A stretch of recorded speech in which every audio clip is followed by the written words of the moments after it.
চালু থাকা কোনো সামাজিক কল্যাণকর কর্মসূচি বন্ধ এই সরকার করছে না।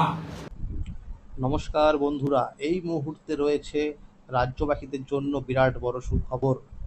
যুব শক্তি প্রকল্পের ৩,০০০ টাকা কবে থেকে দেওয়া হবে, কারা কারা এই টাকা পাবে, কারা কারা এই টাকা পাবে না, টাকা পেতে হলে কি করতে হবে, আবার কি নতুন করে আবেদন করতে হবে কিনা, কবে থেকে আবেদন শুরু হচ্ছে, সেই বিষয়ে কিন্তু সঠিক আপডেট জানানো হয়েছে। যুব শক্তি প্রকল্পের মাধ্যমে কি যুবশ্রী এবং যুবসাথী প্রকল্পকে যুক্ত করা হবে, সে বিষয়েও কিন্তু আপডেট জানানো হয়েছে। তাই বন্ধুরা, ভিডিওটি সম্পূর্ণ দেখুন, সম্পূর্ণ দেখলে জানতে পারবেন অনেক কিছু আপডেট। তাহলে বন্ধুরা, সময় নষ্ট না করে এবার দেখে নেওয়া যাক কী বলা হয়েছে আজকের এই রিপোর্টে। পশ্চিমবঙ্গে সরকার পরিবর্তনের পর থেকেই রাজ্যের বেকার যুবক যুবতীদের মনে একটাই প্রশ্ন ঘুরপাক খাচ্ছিল, নতুন বিজেপি সরকার কি আগের সামাজিক প্রকল্পগুলি চালিয়ে যাবে, নাকি সম্পূর্ণ নতুন কোনো প্রকল্প চালু করবে। অবশেষে সেই অপেক্ষার অবসান হয়েছে। নতুন মুখ্যমন্ত্রী হিসাবে দায়িত্ব নেওয়ার পর থেকেই শুভেন্দু অধিকারী সরকার রাজ্যবাহীর জন্য একাধিক বড় সিদ্ধান্ত নেওয়ার ইঙ্গিত দিয়েছে। তৃণমূল সরকারের আমলে চালু হওয়া যুবশ্রী ও যুবসাথী প্রকল্প রাজ্যের বহু বেকার যুবক যুবতীদের কাছে ভরসা জায়গা হয়ে উঠেছিল। এই প্রকল্পগুলির মাধ্যমে উপভোক্তাদের প্রতি মাসে ১,৫০০ টাকা করে আর্থিক সহায়তা দেওয়া হতো। তবে সরকার পরিবর্তনের পর অনেকেই আশঙ্কা করেছিলেন পুরনো এই সুবিধাগুলি হয়তো বন্ধ হয়ে যেতে পারে। কিন্তু ১১ই মে অনুষ্ঠিত মন্ত্রিসভার বৈঠকে জানানো হয়, আগের সরকারের কোনো সামাজিক প্রকল্প বন্ধ করা হবে না, বরং প্রকল্পগুলির আর্থিক সহায়তার পরিমাণ বাড়ানো হতে পারে এবং কিছু প্রকল্পের নাম পরিবর্তন করা হতে পারে।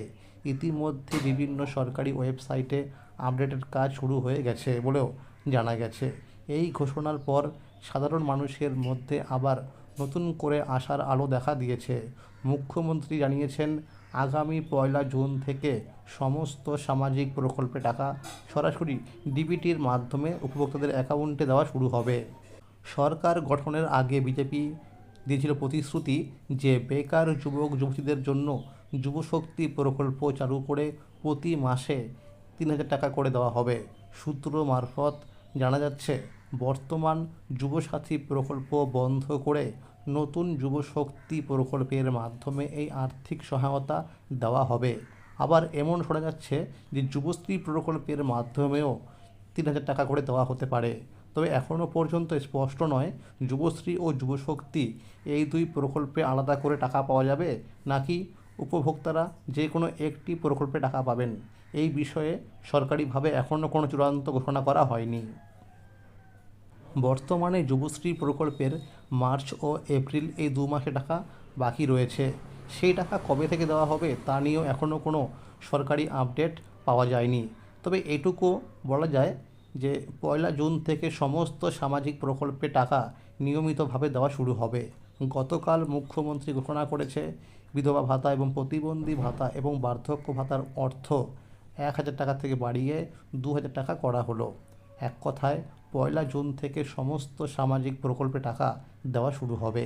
পাশাপাশি এই দিন থেকেই সরকারি বাসে মহিলাদের জন্য সম্পূর্ণ বিনামূল্যে যাত্রার ব্যবস্থাও কার্যকর হবে। ফলে নতুন সরকারের একের পর এক ঘোষণায় সাধারণ মানুষের মধ্যে নতুন আশার সঞ্চার হয়েছে। খুব শীঘ্রই যুবশক্তি প্রকল্পের অনলাইন আবেদন শুরু হবে। তো বন্ধুরা, আমরা সূত্র মারফত খবর পেয়েছি যে যুবশ্রী প্রকল্প এবং যুবসাথী প্রকল্পের যারা টাকা পাচ্ছিলেন তাদের পুরনো ডাটাবেজ ব্যবহার করেই কিন্তু সেই অ্যাকাউন্টেই টাকা পাঠানো হবে, অর্থাৎ যে ব্যাংক অ্যাকাউন্টের সঙ্গে ডিবিটি লিঙ্ক করা থাকবে সেই অ্যাকাউন্টেই টাকা দেওয়া হবে। সূত্র মারফত আরও জানা গেছে, তৃণমূল সরকারের সময়ে যুবশ্রী প্রকল্পে টাকা অনেক ক্ষেত্রে ২ মাস বা ৩ মাস পর একসঙ্গে দেওয়া হতো, কিন্তু এবার সেই পদ্ধতিতে পরিবর্তন আনা হবে। নতুন সরকারের পরিকল্পনা অনুযায়ী প্রতি মাসেই নিয়মিতভাবে উপভোক্তাদের ব্যাংক অ্যাকাউন্টে টাকা পাঠানো হবে। এমনও শোনা যাচ্ছে, যুবশ্রী প্রকল্পের উপভোক্তাদের আর অ্যানেক্সার ৩ ফর্ম ফিল আপ করতে হবে না, যেটি ৬ মাস পর পর করতে হতো। এখনও পর্যন্ত এই বিষয়ে কোনো সরকারি আপডেট আসেনি। ইতিমধ্যেই এমপ্লয়মেন্ট ব্যাংকের অফিসিয়াল ওয়েবসাইটে কিছু আপডেট লক্ষ্য করা গেছে। এদিকে নারী ও শিশু কল্যাণ দপ্তরের মন্ত্রী অগ্নিমিত্রা পাল জানিয়েছেন, যেসব উপভোক্তার নাম এসআইআর তালিকা থেকে বাদ গেছে, অর্থাৎ যারা ভারতীয় নাগরিক নন, তাদের আর কোনো সরকারি প্রকল্পে টাকা দেওয়া হবে না। ইতিমধ্যেই পুরনো উপভোক্তাদের ভোটার তালিকা অনুযায়ী ভেরিফিকেশন শুরু হয়েছে। যাদের নাম বৈধ ভোটার লিস্টে থাকবে, তারাই শুধুমাত্র সরকারি প্রকল্পে টাকা পাবেন। মন্ত্রী আরও জানান, এসআইআর তালিকা থেকে যাদের নাম বাদ দেওয়া হয়েছে অথচ তারা আগে সরকারি প্রকল্পে টাকা পেয়ে থাকেন, তাহলে সেই টাকা ফেরত দিতে হতে পারে। পাশাপাশি নতুন করে যারা আবেদন করতে চান, তারাও আবেদন করতে পারবেন, তবে তাদের নাম নতুন ভোটার তালিকায় থাকা বাধ্যতামূলক। তবে যাদের নাম ট্রাইব্যুনালে রয়েছে এবং যারা সিএএ এর জন্য আবেদন করেছেন, তারাও এই প্রকল্পের সুবিধা পাবেন। যাদের নতুন ভোটার লিস্টে নাম রয়েছে, তাদের টাকা পেতে কোনো রকম সমস্যা হবে না। তাহলে বন্ধুরা, আজকের এই ছিল যুবশক্তি প্রকল্পের আপডেট।